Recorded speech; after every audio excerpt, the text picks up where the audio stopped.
Olá, pessoal, tudo bem? Boa tarde para vocês. Pessoal, eu vou dar continuidade à gravação dos nossos vídeos, tá? Com os tipos penais dos crimes cometidos por particular contra a administração em geral. A gente viu no vídeo anterior o crime do artigo 328, que é a usurpação da função pública. Hoje a gente vai ver o delito de resistência, que está previsto no artigo 329. Nós precisamos ver primeiro os elementos, então vamos ler o tipo penal. Olha o que diz. Opor-se à execução de um ato legal mediante violência ou ameaça a funcionário competente para executá-lo ou a quem lhe esteja prestando auxílio. Pena, detenção de 2 meses a 2 anos.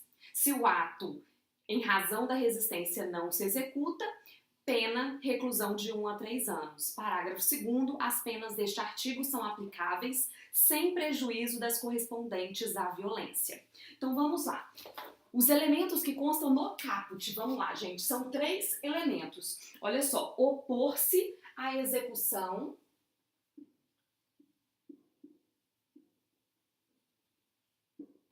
de ato legal.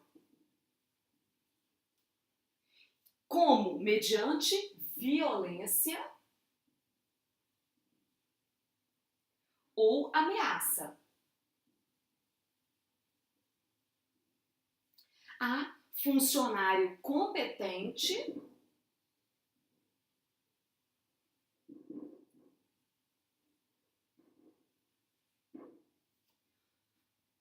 para executá-lo ou a quem lhe esteja prestando auxílio.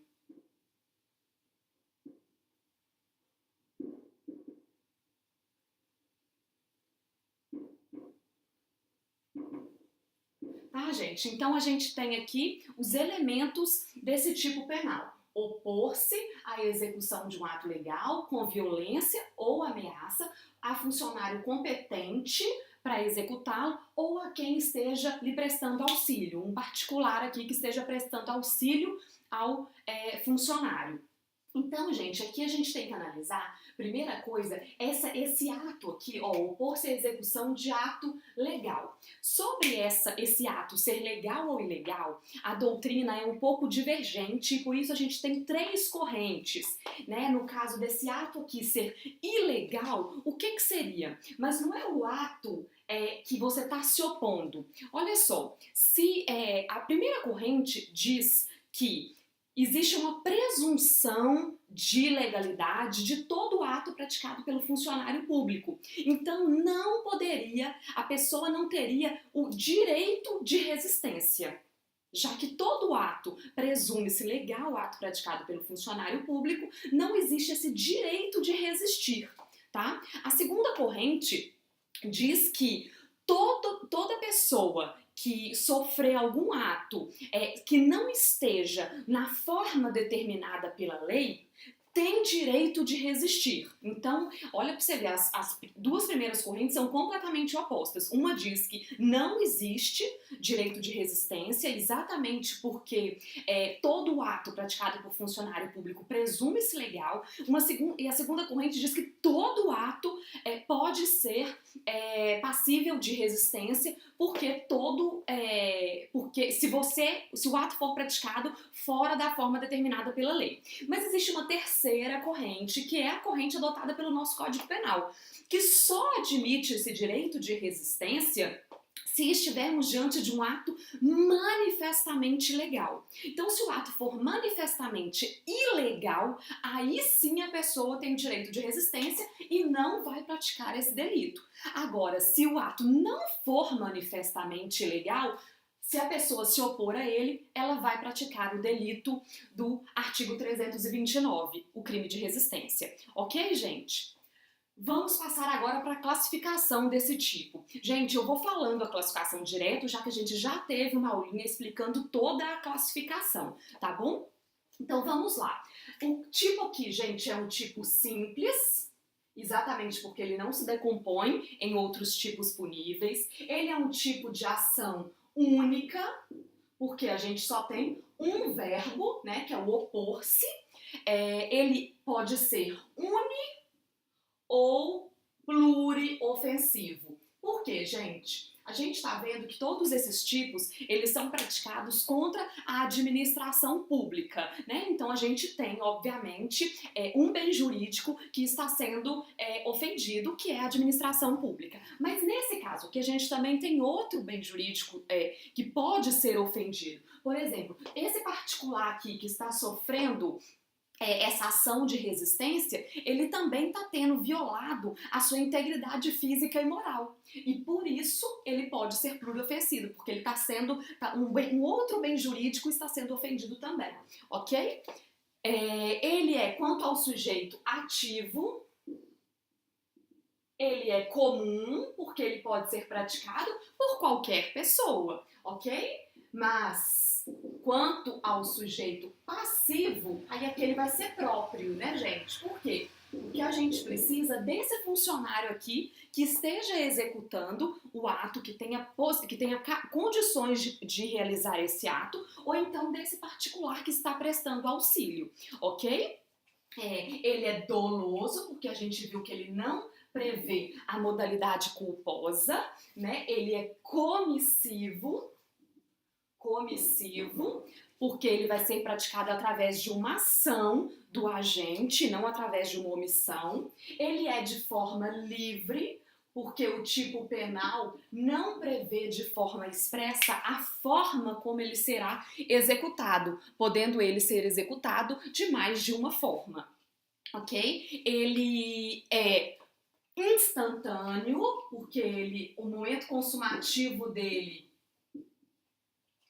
porque a consumação dele ocorre num determinado momento, então ele é instantâneo, ele é monossubjetivo, porque ele pode ser praticado por apenas um agente, né? Ele não necessita de mais de um agente para ser praticado, então ele é um crime de concurso eventual de pessoas, ok? Ele pode ser uni ou plurissubsistente, ou seja, ele pode ou não admitir a tentativa, dependendo da forma como ele for praticado, né? A gente vai ter esse iter criminis sendo partido, né? Ele pode ser transeunte ou não transeunte, ou seja, deixar ou não vestígios, tá?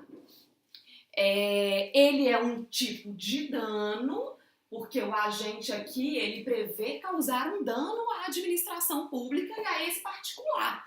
Que aqui ele não almeja apenas colocar em risco o bem jurídico, ele almeja efetivamente lesionar o bem jurídico, ok? Olha, quanto ao caput, gente, ele é formal. Por quê?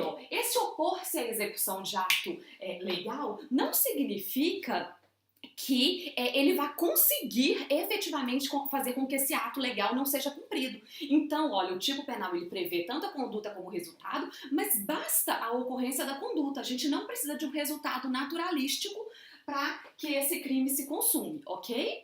No caput, tá, gente? E ele é de menor potencial ofensivo. Gente, a pena dele é de detenção de 3 meses a 2 anos e multa, ou seja, ele vai ser julgado pelo juizado especial criminal, ele vai ser passível de suspensão condicional do processo, de todos os benefícios despenalizadores lá da Lei 9.099. Então ele é de menor potencial ofensivo. Mas aí a gente tem a modalidade qualificada, que está prevista no parágrafo 1º. Nesse parágrafo 1º está a modalidade qualificada, que é o exaurimento do caput. Esse exaurimento do caput, aí sim a gente tem que ele é material, quando a gente analisa ele isoladamente, a gente vê que é um tipo material. Olha só o que ele prevê, gente. Se o ato... gente, eu falei a pena dele é de detenção de 2 meses a 2 anos, tá? Então aqui, a modalidade qualificada do parágrafo 1º diz: se o ato, em razão da resistência, não se executa, ou seja, ele conseguiu exatamente aquilo que ele queria, que esse ato aqui não fosse praticado. Então aqui ele vai ser material. E aí aqui também ele passa a ser de médio potencial ofensivo, porque a pena dele, gente, passa a ser de reclusão de 1 a 3 anos. Ou seja, só pela pena máxima, a gente já vê que ele não vai ser julgado pelo juizado especial criminal, ele vai ser julgado pela justiça comum. Ok, gente? Quanto ao concurso de infrações, gente, aqui no parágrafo 2º, aqui, ó, olha só o que diz o parágrafo 2º.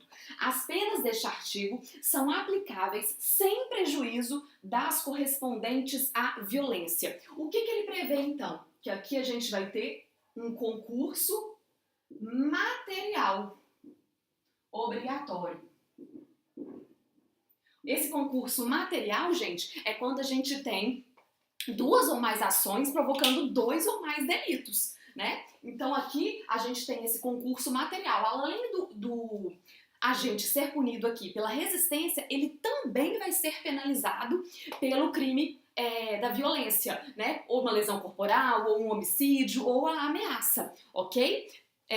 Greco, especificamente, ele diz que as vias de fato são absorvidas pelo tipo. Então, se o agente cometer apenas vias de fato, Greco aqui considera que ele não vai responder pelos 2 delitos, ele vai responder só pela resistência, porque as vias de fato vão ser absorvidas pelo delito de resistência. Tá bom, gente? E aqui o nosso último tópico, a diferença entre resistência e desacato. Gente, desacato é um dos próximos crimes que a gente vai estudar, ele está no artigo 331. Olha só, aqui na resistência, a violência ou ameaça que o agente comete, ela é direcionada a um funcionário para que ele não realize um ato de ofício, não é? Ele ia praticar um ato de ofício e aqui a resistência visa que ele não pratique esse ato de ofício. Já no desacato, a violência ou ameaça perpetrada, né, praticada pelo funcionário público, tem por finalidade desprestigiar a função praticada contra o funcionário público, né? Foi isso que eu falei.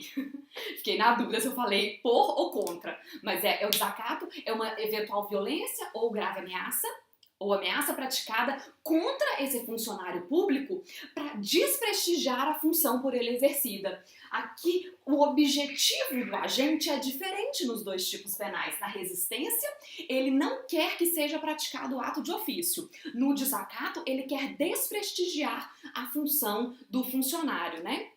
E existe algumas controvérsias na doutrina e na jurisprudência sobre a possibilidade de haver concurso de crimes entre os delitos de resistência e de desacato. Tá? Existe a controvérsia se seria admissível esse concurso de crimes aqui.